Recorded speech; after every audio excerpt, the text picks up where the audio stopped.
High বন্ধুরা, কেমন আছো তোমরা সবাই? চলো তোমাদের সঙ্গে আজকে আমি একটা মাছের রেসিপি নিয়ে এসেছি। চারা মাছ ডাঁটা দিয়ে ঝাল। মাছটাকে আগে ভালো করে ধুয়ে পরিষ্কার করে নুন হলুদ সর্ষের তেল দিয়ে বেশ মাখিয়ে রেখে দিয়েছি। তারপরে একটা পেস্ট বানাবো, কাঁচা লঙ্কা টমেটো আর গোটা সর্ষে আর একটু জল দিয়ে দিতে হবে, একটু নুন দিতে হবে। আগে নুনটা দিলে কেন সর্ষেটা একটু তেতো লাগবে না।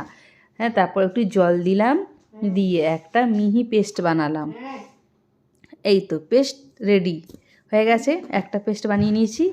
তারপরে আরও একটা পেস্ট বানাতে হবে, আদা রসুন আর তারপরে গোটা জিরে গোলমরিচ একটা পেস্ট বানাতে হবে। বেশি করে বানিয়ে নিচ্ছি পেস্টটা, এটা আদা রসুনটা, কেন কি আরও একটা তরকারিতে দিয়ে দেবো, হয়ে যাবে একসঙ্গে বাটা হয়ে যাবে।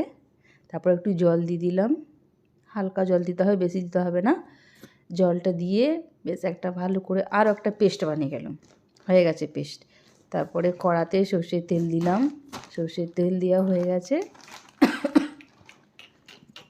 হ্যাঁ দেখো, সর্ষের তেল দেওয়া হয়ে গেছে। তারপরে মাছটা একে একে করে তেলে দিতে হবে, বেশি দেবো না, 3টে করে দিয়েই ভাজবো। কেন 3টে করে দিয়ে ভাজলে ভালোটা ভাজা হবে, এপিট ওপিট করে ভাজতে হবে তো। তারপরে এই দেখো, ঢাকাটা দিলে কি হবে, তেলটা গায়ে ছিটকাবে না, সেই জন্য ঢাকা দেওয়া হলো। এই দেখো লাল লাল করে কি সুন্দর ভাজা হয়েছে।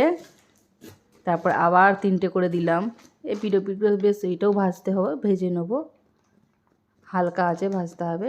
এই দেখো কি সুন্দর কালার চলে এসেছে, ভাজা হয়ে গেছে। তারপরে ডাঁটাটা একটু নুন হলুদ দিয়ে ভাজতে হবে, ওটাও হালকা হালকা করে ভেজে নেবো।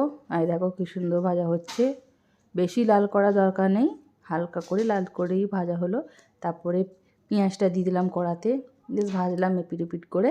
তারপরে হলুদ গুঁড়ো লঙ্কা গুঁড়ো নুন দিয়ে তারপরে মশলাটা দিয়ে দিলাম, মশলা দিয়ে তারপরে বেশ ভালো করে কষিয়ে নিলাম। ডাঁটাটা দিলাম, ডাঁটা দিয়ে কষালাম। তারপরে সর্ষেটা যে পেস্ট রেখেছিলাম ওটাও দিয়ে দিলাম, ভালো করে নাড়িয়ে চাড়িয়ে।